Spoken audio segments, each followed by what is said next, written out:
Welcome back to Tools for Traveling Seniors. Are you an avid reader, always looking for that next good read but find it difficult to find a good book while traveling?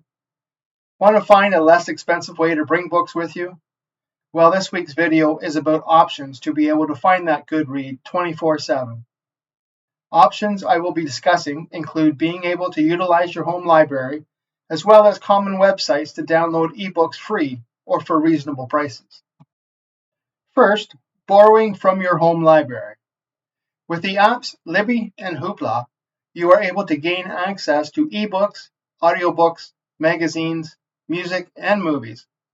Once the app is set up, you are able to access the borrowed material anywhere you have the app installed.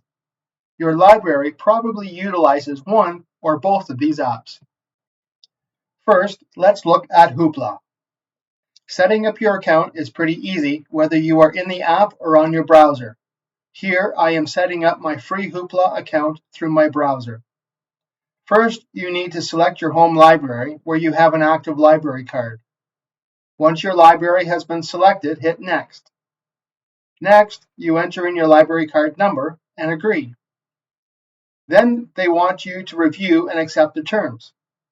Almost there. Enter in your email address and create a password between 8 and 40 characters long. These are the details you will need to sign in to use the app. That's it. You are now set up. I just want to pause for a minute and ask for your help. If you could leave a comment on my videos, even just to say where you are watching them from, as well as like them, that would really help me out. I would be thrilled if you would subscribe to my channel and share it with your friends and family that could use some of the apps and or devices I review. Okay, let's keep going.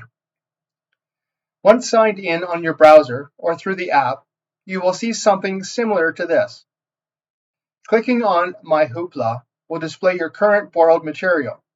I have not borrowed anything as yet, and I see I am able to borrow 5 more titles this month. If you have a particular author or book you are looking for, utilize the search bar. For an example, I have searched for the author James Patterson. On the left, you can refine what you are looking for. Today, I am looking for an ebook. The results here include versions in various languages. We need to go into settings to have the results be in ebook format and in the English language. There, that's better. I will select Step on a Crack for this example and hit Borrow. Now I am told that in this case, I have it for 21 days. I hit Borrow again.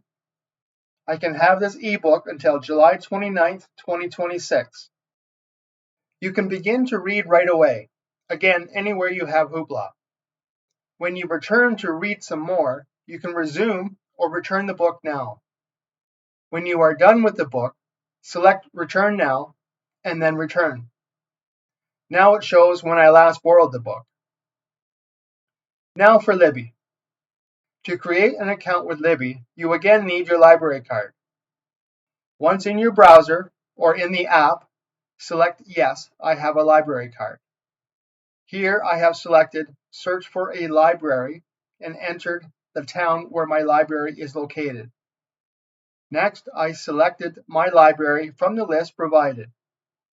Here I need to enter my library card number. I have an account, so I would select Sign In, but for the first time, you will need to set up your account with a password. Once set up, you will see a verification that your library card has been linked to your Libby account. Hit Next, and you can start browsing for your next read. This app does not do great on a browser, so I will move over to my tablet. When I open my Libby app on my tablet, this is what I see. I click on the magnifying glass to start a search. I searched for the author David Baldacci. Here are my results. The top 3 are not currently available, but I am offered to place a hold. If I place a hold, I will be notified when the book is available, and I will be given a limited time to check the book out on loan. I also have the option to read a sample of the book before making any decisions. Scrolling down further, I have made my choice. To die for. I click on Borrow. Next, I am shown that I will be borrowing this book for 14 days. After hitting Borrow again, the due date appears. What I like to do next is click on Go to Shelf. Here I can see that the ebook is being downloaded so I can read it offline. I wait until it is fully downloaded. Once downloaded, I can click on Open Book and begin reading the book. On my tablet, when I tap on the right side, I turn the page forward, and when I tap on the left side, I turn the page back. If I click near the top, I can click on Back and return to my Libby shelf. On this screen, if I need more than the 14 days, I can renew my loan, which will be allowed as long as no one has put a hold on this book. I also have the option to return the book early by clicking on Return Early. I would next click on Return Loan. The book has been returned and available for the next reader. Next, let's have a look at bookbub.com. Setting up your account involves choosing the genres that interest you and authors that you prefer. I like James Patterson. Next, they want to know how you typically purchase books. I use Google Play. Save and continue. After signing up through the link with your email address and password of your choice, BookBub will send you an email daily with deals within the genres you have selected. Here are 2 examples of deals in my daily emails. If you click on a book, you can find out more information. If you are interested, you can click on Free Sample to read a few pages before deciding if you would like to take advantage of the deal. In one of my recent emails, I was interested in The Night Agent. We have been watching the TV series. Once I decided to buy, again, I purchased through Google Play, I was walked through the payment process. Once the payment was completed, the book is mine and available to me through my Google Play account. If I click on the 3 dots, I am presented with the following options.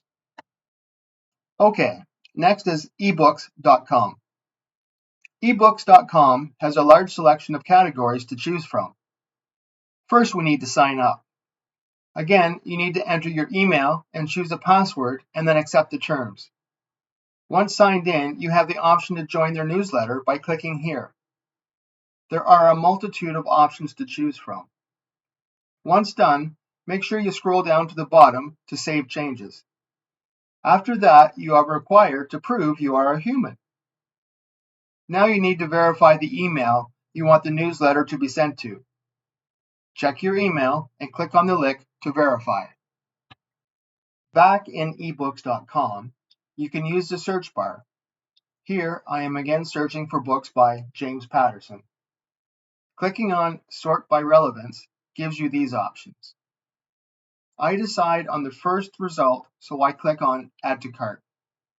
I can continue with my purchase by clicking on Secure Checkout to finalize payment and own the book. If you prefer to have a book to hold in your hand and turn the pages yourself, many popular destinations have shared libraries. I have seen these in condo buildings, restaurants, and bars on our travels. To continue this convenience, try to leave a book or 2 behind in such shared libraries. I hope you have enjoyed and found this video helpful. If so, please consider liking the video, subscribing to my channel, and hit the notification bell so you don't miss my future videos with helpful travel tools. As well, please share this video with your fellow travelers that may also find this video useful. And as always, safe travels.